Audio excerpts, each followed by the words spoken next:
Can you hear me? My name is Eduardo. I'm an alcoholic. And by the grace of God, I was brought into this program, and I was brought through this process.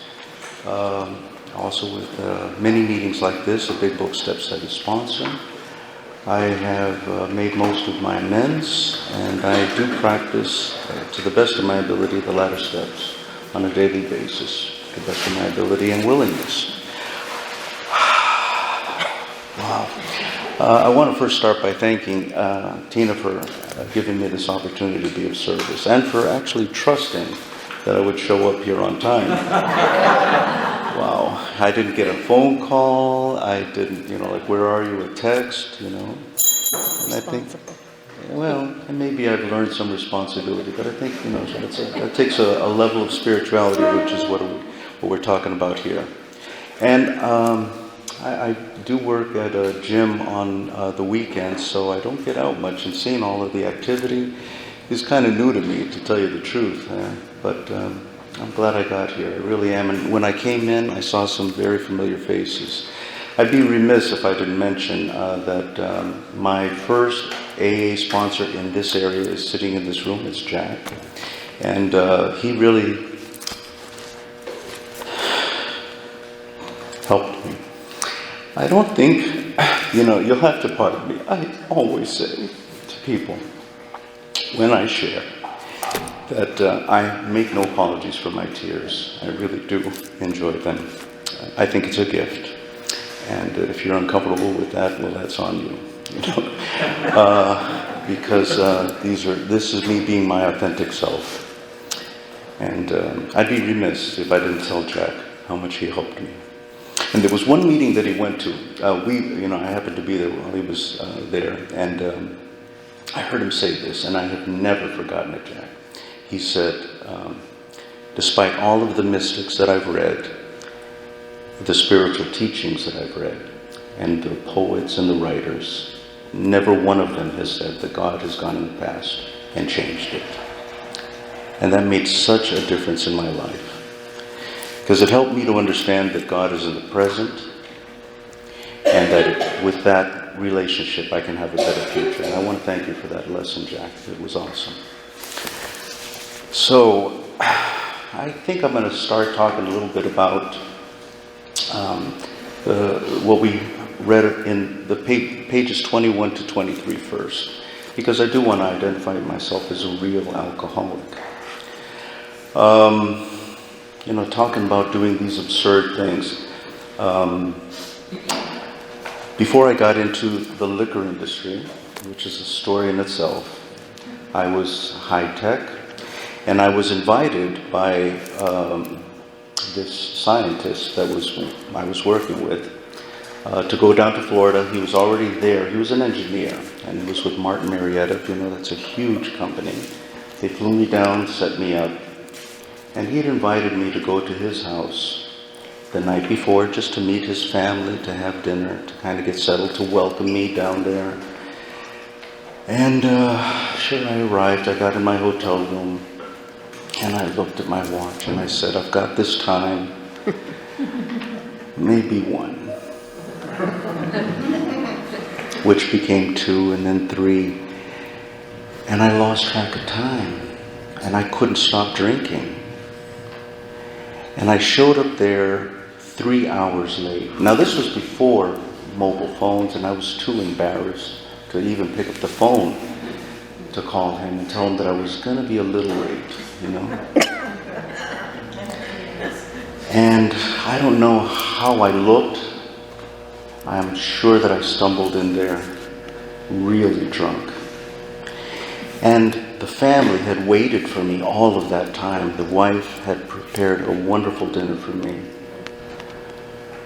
And the shame and the guilt that I felt just at that moment was unbearable.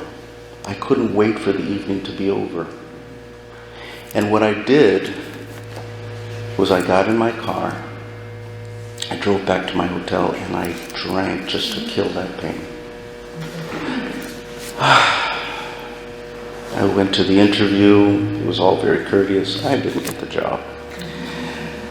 But the point is that I kept asking myself, well, why?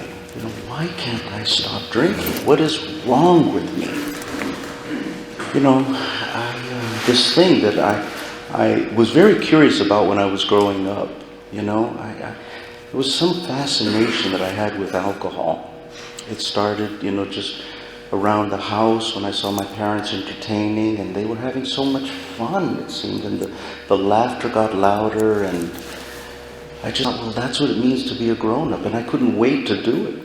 As a matter of fact, I even started drinking whatever they left, it started then.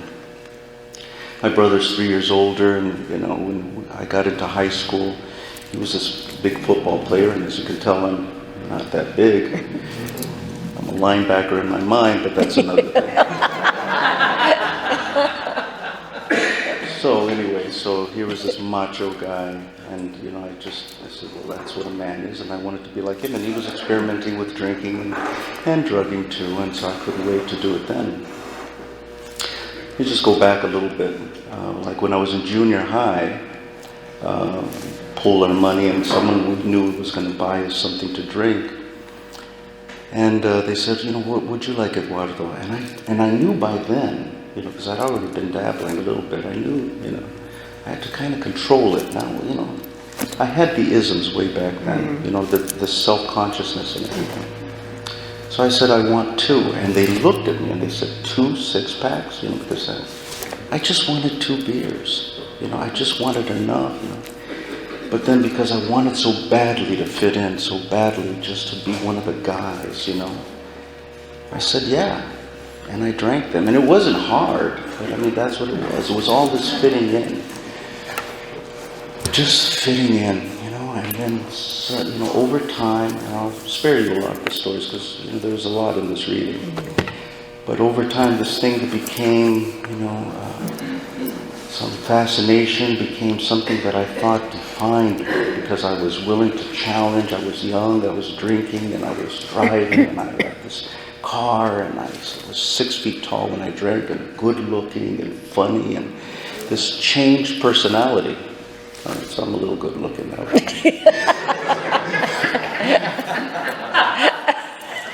Maybe a little funny if you're laughing, but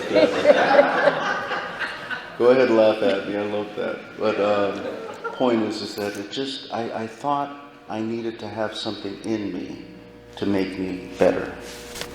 What a lie that was. But I bought into it because it did something to me. It made me, and that's the lie that I bought into. So I'm carrying around this like, how come I'm different? Why am I drinking like these people? Not like these people, I mean. And then as an adult, I got into the liquor industry, and now I have the license to drink. I'm in Boston, I'm making money hand over fist. I'm handling the combat zone and the Newberry Street and down in the water district, and I'm having a ball, I am the cat's meow, I am the shit, pardon my I'm really something, and I had to buy my clothes at the most expensive places in town. I don't know if you remember Louis, but I spent thousands of dollars on suits, just because I thought that made me. I drove a fast couple of sports cars, which I totaled. I just found those telephone poles, and I went to the insurance company again and talked about that damn dog that ran in front of me, The lies that I would say, the things that I did to conceal my drinking, and that shame that I felt became something that I internalized so deeply that I was the problem. And the solution for me was more of the same, because I didn't know how to change this. I wanted to change, I just didn't know how. And I was court-ordered to come into AA. I did not come of my own will. I'd like to tell you that I did. I'd like to tell you that I saw the writing on the wall. And as much as I saw that, I didn't know how to change it, so I just kept doing the thing. It was like, I was tying off, and I literally tied off for a year. And then I got the job in the liquor company, so I said, well, might as well drink because I'm going to be representing this stuff anyway. It was just the things that I would tell myself to rationalize and justify. because I already seen that I had a problem. So anyway, I was court ordered to come into these halls. The smiling faces, the handshakes, I wanted no part of that. You talked about a God greater than I knew, actually. And it all made sense, but I just didn't want it to, stick to me. And I was convinced that I was going to just play this off and go on my merry way. Thank you very much for the information. I got it, And this woman who was facilitating this thing, she told my probation officer, he's going to do it again. Talk about a resentment, Good God, I hated that woman with a passion. How dare you? I thought I was really just playing it off. She saw right through me.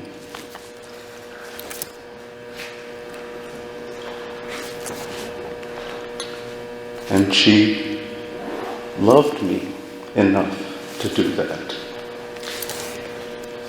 I didn't see it for what it was, but she cared enough about me. And the second time I went in, it was the same thing. I was hearing it, I was still fighting it every step of the way. What is this thing that I'm feeling in here? Because this is where I listen. My ears are here. When you speak from the heart, this is where I hear you. And people were talking about that, even in those rooms, the pain and the suffering, wanting to get on with it. And then I was court ordered to go to these meetings, and that touched me in a way that I can't explain, because we've been there, And the final bottom for me was trying one more time to do it. I got behind the wheel once again. I lost control of the car once again. I hit a rock, this time on the side of the road. I drove home. I put the keys down. I woke up in the morning and there was my dad, because it was just he and I at that time. And he pushes this mimosa across the table, because that's what we did. And I said, Dad, I can't. I'm an alcoholic and I need help. And for the next 12 hours, we talked and we talked and we talked. And this was with no recovery, but at least knowing that there was a solution. And I said, Dad, I got to go to a meeting, not because I had to, but because I wanted to. Because I wanted to. And he said, Eduardo, I'm going to come with you. And there began the journey, January 4th, 1985. And by the grace of God, I haven't had a drink since. And neither has he. So I am very grateful for what you give me. I do believe that God talks through people. Hold hands, sometimes the hairs on my arm just raise up, because I can really feel that connectedness. And someone once at a meeting said, we do this because it connects our hearts. We have been through that shipwreck. And we are joined in a way that we may not be able to describe, and we may not even normally mix. My sponsor, this weekend, he's at a UFO convention in Texas. Not my cup of tea. But he's a wonderful guy. If you'd like him, he's a good man. He brought me through the process. We got on our knees. I held his hand and I asked, I made that decision. And then I followed it up with action. And it brought me here today. So if whatever I've been through, if it helps you or we help each other, I'm grateful for that. Because it's the connections that we need. It's the connections that bind us together. So we've been through that common peril, and this part in the book where it talks about, I felt like the gates of hell had clanged, shut. I really got that. It's not saying that I was pushed into that. I was already there. But there was a part where I felt that the doors had closed and there was no getting out. I needed a solution. I needed a way out. Last night I was at a commitment, at a detox, and this young man, I think he had like just a couple of months, and he talked about the story of the alcoholic in the well. Have you heard that one? Yeah. I heard it like for the first time last night, where there's an alcoholic in a well and a policeman comes by, offers help. And then I think a psychiatrist came by and offered help.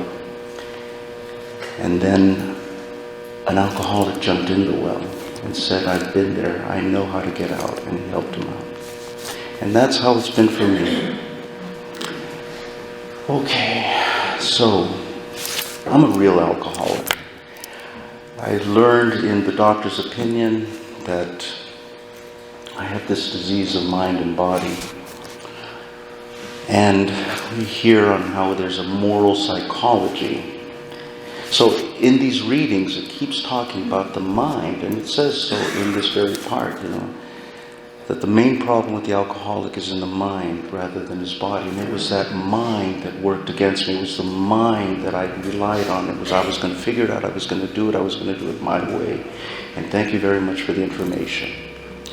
This thing that I relied on, and I've done Drop the Rock as well, and I am that analyst, I am the thinker, and that judgment that I had, not only of others but of myself, worked against me.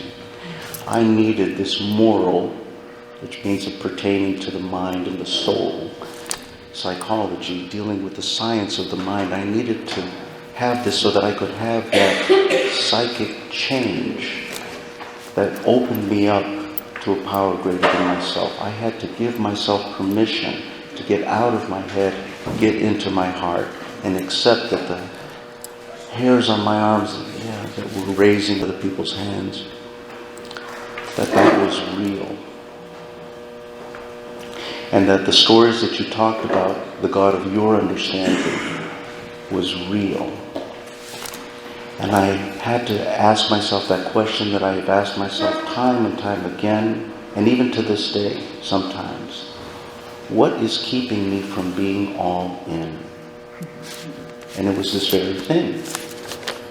That I had to hear it enough times, I had to experience it enough times, that I had to surrender, not only to the drinking and the drugging, but to this thought process that kept me from accepting that my concept of God was good enough.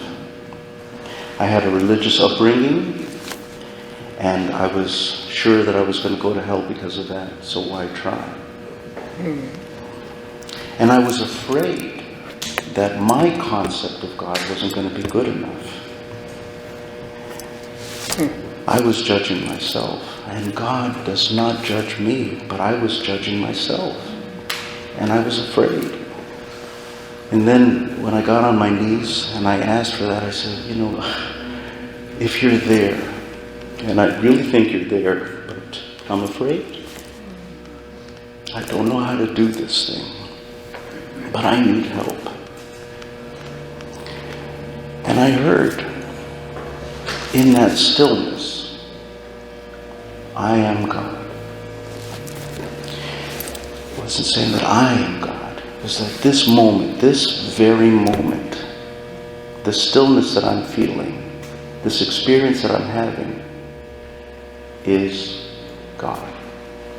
When I am in AA meetings, it is sacred space for me. You people, in your shared experiences, have changed me. And I welcome that today, in all of the faces and in the words. And I don't doubt it anymore. And I have given myself over to that idea that there is a solution. I have placed myself in a position where I am beyond human aid. If you're out there and if you're questioning whether you're an alcoholic, you're here because we have placed ourselves beyond human aid, first starting with me. I cannot cure myself. Nor can other people necessarily, because we are human, we are failed by our nature. We are not perfect. So what's left? I had to get it in my mind that this thing that I was feeling in my heart and experiencing in the stillness of my prayers and in these meetings was real. And it has not failed me since. And every day when I wake up in the morning, I have time to nurture that relationship in my frailty and in my humanness and in my monkey mind. I am with that higher power, who I choose to call God, in the morning. Here I am. Help me today. Help me to make a difference. And let other people make a difference in me. And it is an honor and a privilege, really, to be among you. There are spiritual giants that walk these halls because of the effort that they put in. Just the effort of being here. And if I had the opportunity to listen to you as you've given me your patience and your attention, I'm sure we could make a difference in each other. So I want to thank you for your kind listening and for this opportunity, and I wish you a blessed day. Thank you.